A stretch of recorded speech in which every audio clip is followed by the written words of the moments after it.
Welcome dear student to this practical session of manufacturing processes. In this session we will take experiment number 5, identify and illustrate different joining processes. Aim is same, identify and illustrate different joining processes. So these joining processes are mainly for metals. हमारे objective क्या है या क्या achieve करना चाहते हैं हम ये प्रैक्टिकल पढ़ने के बाद? अंडरस्टैंड द वेल्डिंग ऑपरेशन, जो सबसे मेन जॉइनिंग प्रोसेस है. Explain tool and equipment use for welding operation, differentiate various welding techniques, draw and explain different welding joint. So these are the objective.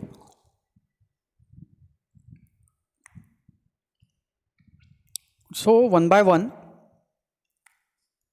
before going to welding, we will see other joining processes. हम यहाँ दो process skip कर रहे हैं, mechanical fastening और riveting. So principle of soldering, brazing and adhesive bonding. तो पहले start करते हैं ब्रेजिंग से.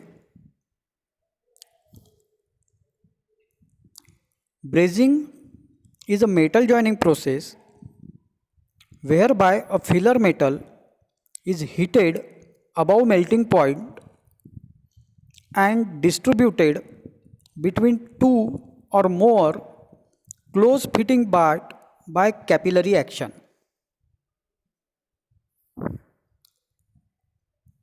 क्या करते हैं हम? फिलर मेटल को पूरी तरह से मेल्ट करते हैं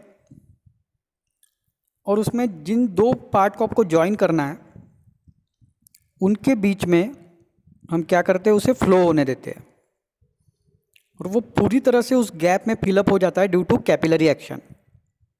कैपिलरी एक्शन के बारे में आपने सुना होगा.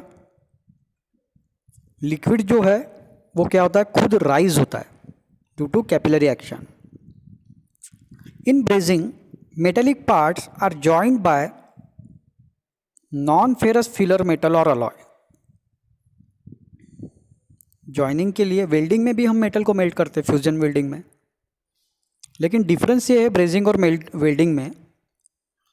वेल्डिंग में फिलर मेटल भी मेल्ट होता है और पेरेंट मेटल का कुछ पार्ट भी मेल्ट होता है और ये सारे फ्यूजन से आपका वेल्डिंग होता है. यहाँ कोई भी फ्यूजन नहीं होता. जो फिलर मेटल होता है वो नॉन फेरस होता है. आपको फेरस मेटल्स को भी अगर ब्रेज करना है तो आप नॉन फेरस फिलर मेटल ही यूज़ करते हो. बस फिलर मेटल ही मेल्ट होता है, पेरेंट मेटल मेल्ट नहीं होता है. So that is the major difference between brazing and welding. Brazing involves the melting of comparatively low melting point filler material against the base metal pieces to be joined while they are clean and free from oxide, oil, grease, etc. जो base metal है उससे कम melting का alloy हम use करते हैं या metal use करते हैं for brazing.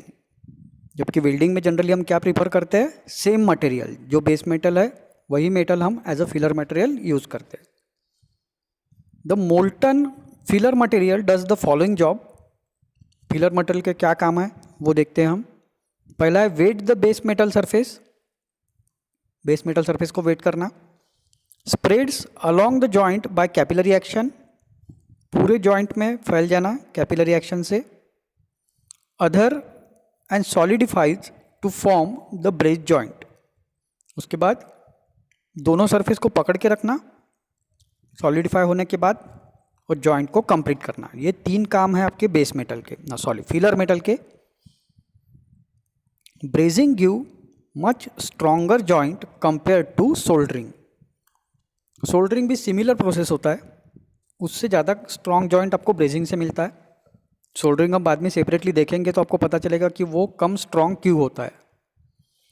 Filler material use in this process are generally two types. दो तरह के फिलर मेटल यूज होते हैं, copper base alloy, silver base alloy. Copper base alloy में हम क्या यूज़ करते हैं, जो भी फिलर मेटल है उसको तो कॉपर के अलॉय यूज होते हैं या फिर सिल्वर के अलॉय यूज होते हैं। The part to be joined by brazing are carefully cleaned, the flux applied and the part clamp in the position for joining. पूरी तरह से क्लीन करते हैं दोनों पार्ट को, फ्लक्स अप्लाई करते हैं। फ्लक्स जनरली होता है बोरॉक्स, बोरेक्स हम एज अ फ्लक्स यूज करते हैं इसमें, और दोनों पार्ट को प्रॉपर पोजीशन में क्लैम्प करके रखते हैं, पकड़ के रखते हैं। The part to be joint are to be heated to a temperature above the melting point of the spelter, and molten spelter is allowed to flow by capillary action into the space between the parts and to cool slowly. Spelters मतलब filler metal, filler metal के about हम उसे heat करते हैं base metal को, और बाद में फिलर मेटल को कैपिलरी एक्शन से फ्लो होने देते हैं। जब वो कूल डाउन होता है तो आपका जॉइंट कंप्लीट होता है।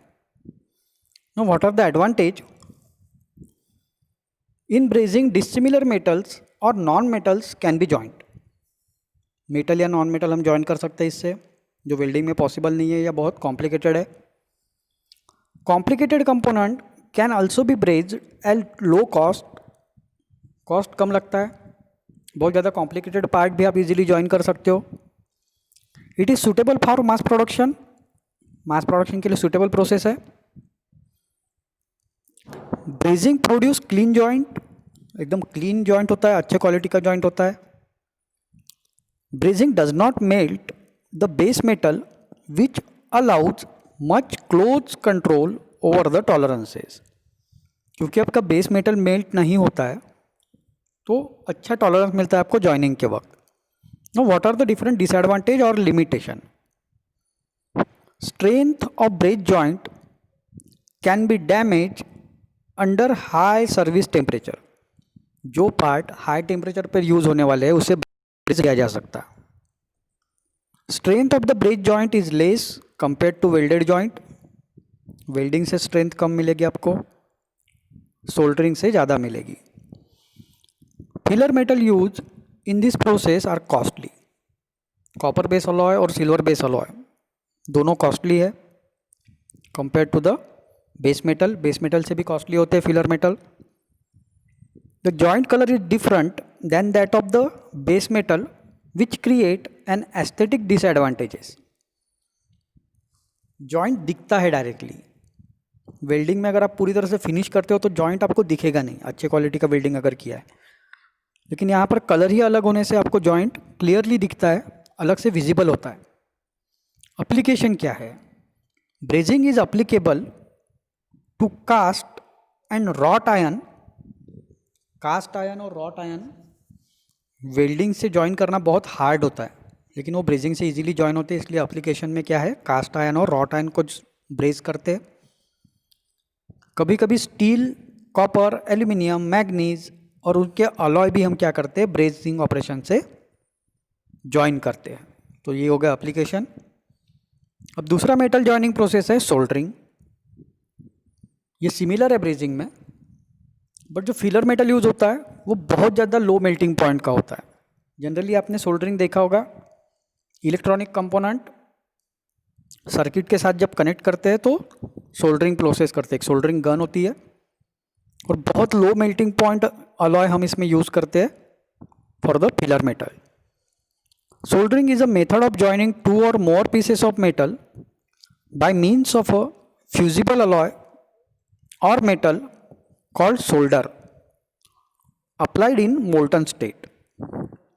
Solder मतलब यहाँ फिलर मेटल को ही हम सोल्डर कहते हैं। वो बहुत ज़्यादा लो मेल्टिंग पॉइंट अलॉय या मेटल होता है। Solders are essentially alloys of lead and tin. दोनों बहुत लो मेल्टिंग पॉइंट मेटल्स है, इनके अलॉय होते हैं।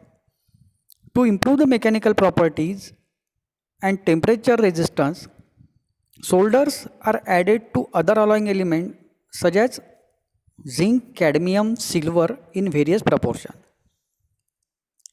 थोड़ा सा वर्किंग टेम्परेचर को इम्प्रूव करने के लिए, क्योंकि टीन और लीड ये बहुत लो मेल्टिंग पॉइंट है, इसमें कुछ मेटल कभी कभी ऐड किए जाते हैं जैसे जिंक, कैडमियम और silver, but solders are essentially alloy of lead and tin. Lead और टिन मेन कंपोनेंट होते हैं और उसमें कभी कभी अलॉय ऐड किए जाते हैं। To improve the mechanical properties and temperature resistance, solders are added to other alloying element.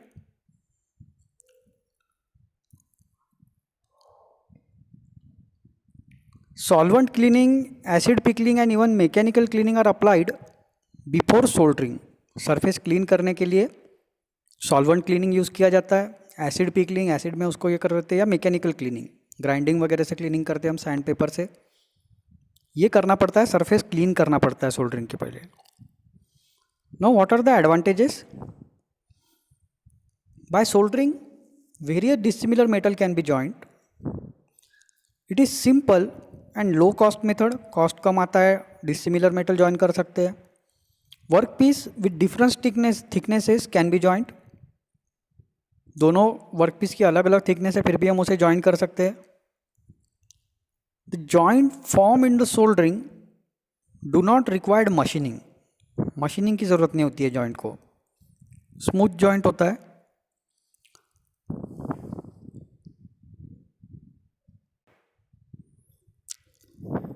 बहुत स्मूथ जॉइंट होता है।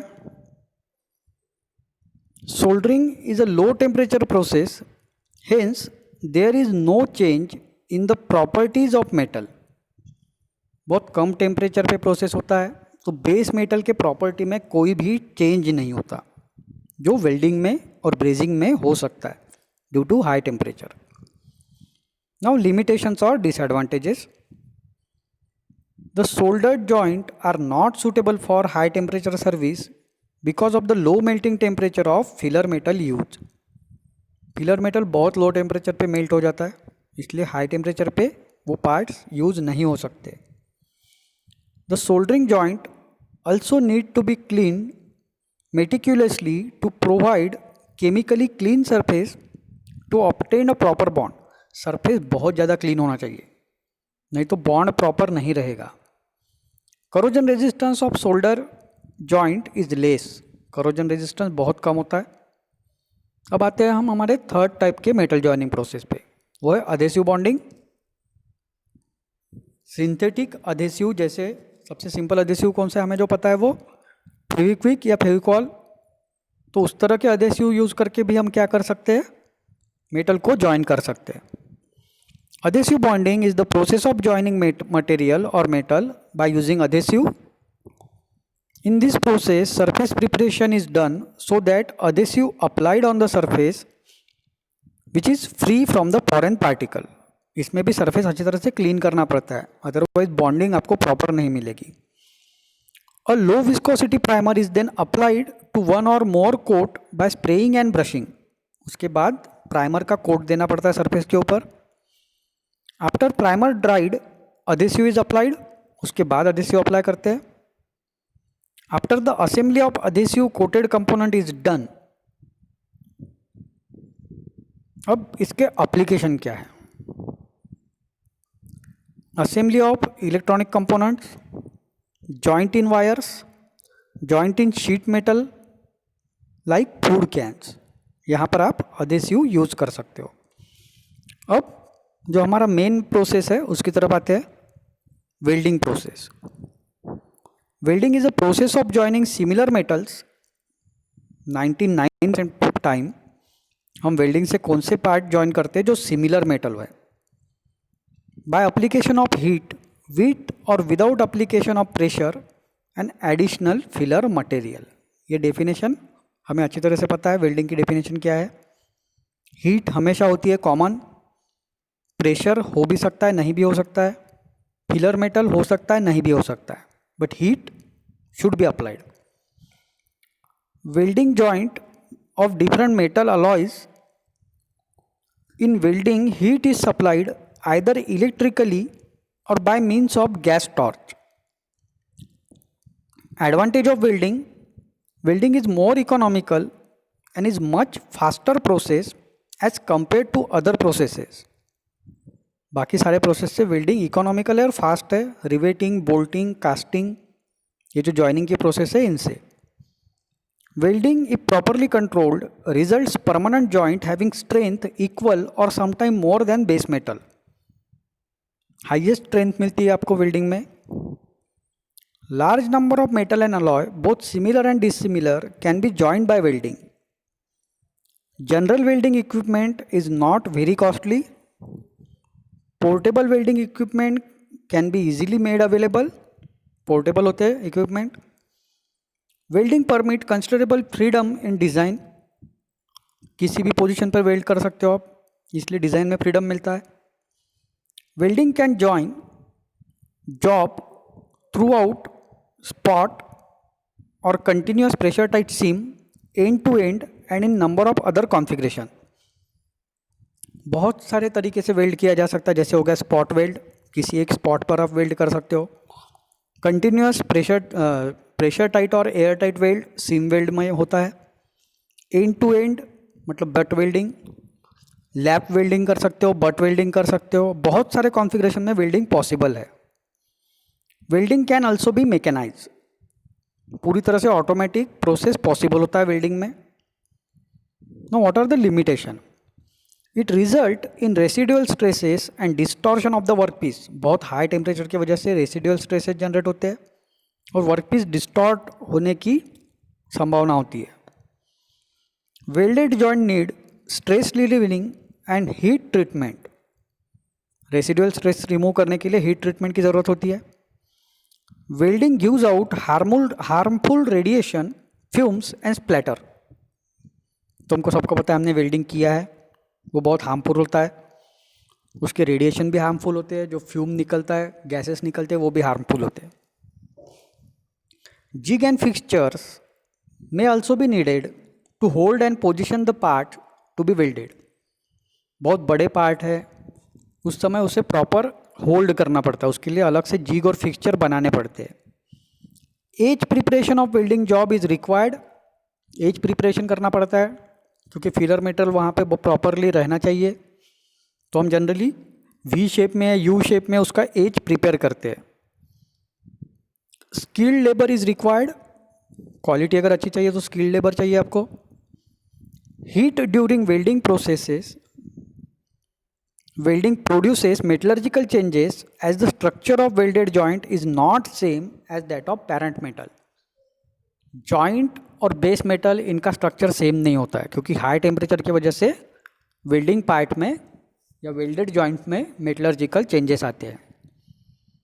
अब टाइप्स ऑफ वेल्डिंग में हम दो ही तरह के डिस्कस करेंगे. तो प्लास्टिक वेल्डिंग, जिसे प्रेशर वेल्डिंग भी कहते हैं, और फ्यूजन वेल्डिंग जो नॉन प्रेशर वेल्डिंग है.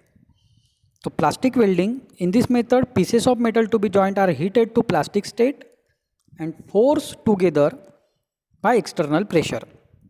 तो इसमें बहुत तरह की वेल्डिंग आते हैं. फोर्ज वेल्डिंग, रेजिस्टेंस वेल्डिंग, ये सारे प्लास्टिक वेल्डिंग है. फ्यूजन वेल्डिंग और non pressure welding, in this method piece of metal to be joint are heated to molten state. उसे मेल्ट होने देते हैं and allowed to solidify. Additional metal is generally supplied by filler rod and to complete the welding joint no pressure is applied. Zero pressure apply होता है. Gas welding और arc welding इसके example है. अब एक थोड़ा सा प्रिंसिपल देखते हैं आर्क वेल्डिंग का. तो आर्क वेल्डिंग क्या है हमें पता है. An electric arc between an electrode and workpiece is utilized to weld the base metal is called as arc welding process. Electrode और जो वर्क पीस है उसके बीच में हम आर्क जनरेट करते हैं और ये हाई टेम्परेचर आर्क का यूज़ करते हैं मेटल को मेल्ट करने के लिए. The basic principle of arc welding is shown in figure हम देखेंगे थोड़ी देर बाद. In arc welding the source of heat is an electric arc.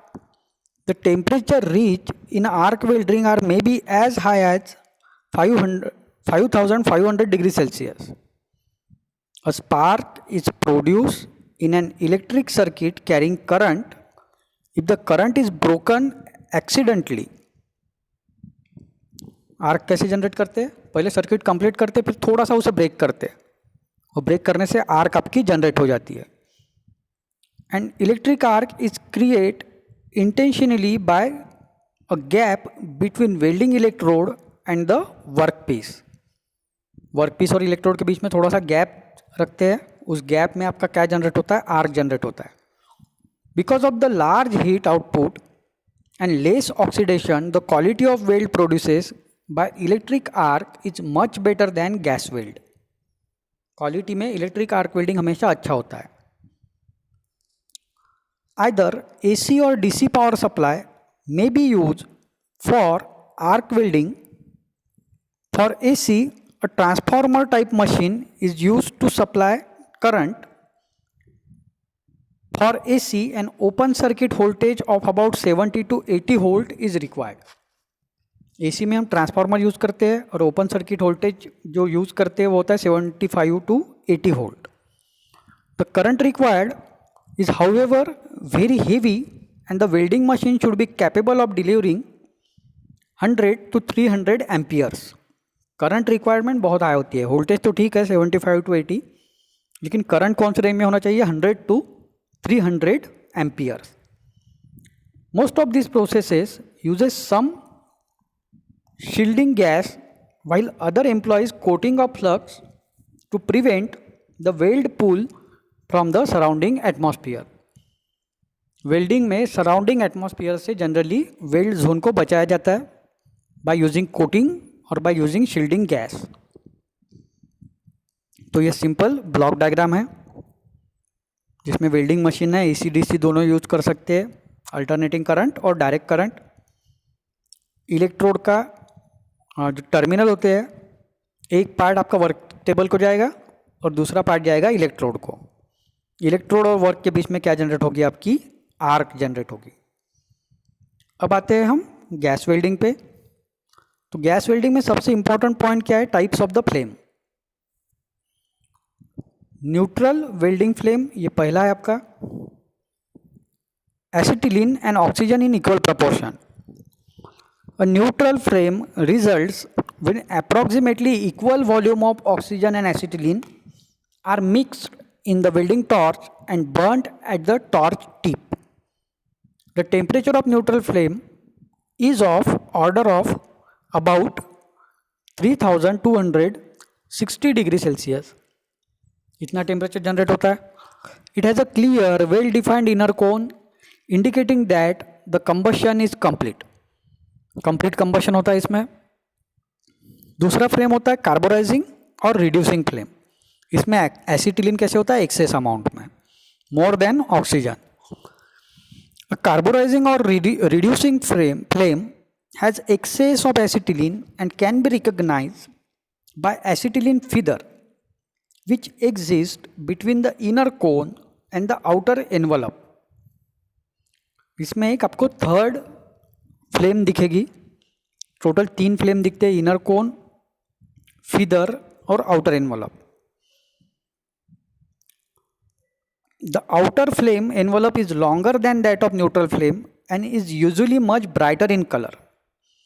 A reducing flame has approximate temperature of 3038 degree Celsius. और last one होता है आपका oxidising flame, जिसमें ऑक्सीजन एक्सेस होता है. The oxidizing flame has an excess of oxygen over the acetylene and oxidizing flame can be recognized by a small cone. बाकी दोनों flame से इसका कोन कैसे होता है, बहुत छोटा होता है. Which is shorter, much bluer in colour, ज़्यादा ब्लू कलर का होता है, and more pointed than that of neutral flame, और थोड़ा पॉइंटेड होता है. The outer flame envelope is much shorter, बाहर का इन्वलप भी छोटा होता है, and tends to fan out at the end. Such flame makes a loud roaring sound. बहुत ज़्यादा नॉइस जनरेट होता है जब आप ऑक्सीडाइजिंग फ्लेम यूज़ करते हो. तो ये हो गया हमारा प्रैक्टिकल यहाँ पर कंप्लीट. तो हम एज अ रिजल्ट में बता सकते हैं कि different joining processes are identified and illustrated. अब एक थोड़ा सा बचे हुए 2 प्रोसेस के बारे में मैं आपको इंट्रोडक्शन दे देता हूँ. पहला है मैकेनिकल फास्टनिंग. इसमें हम क्या करते हैं, मेटल को ज्वाइन करने के लिए यूज़ करते हैं नट, बोल्ट और स्क्रूज.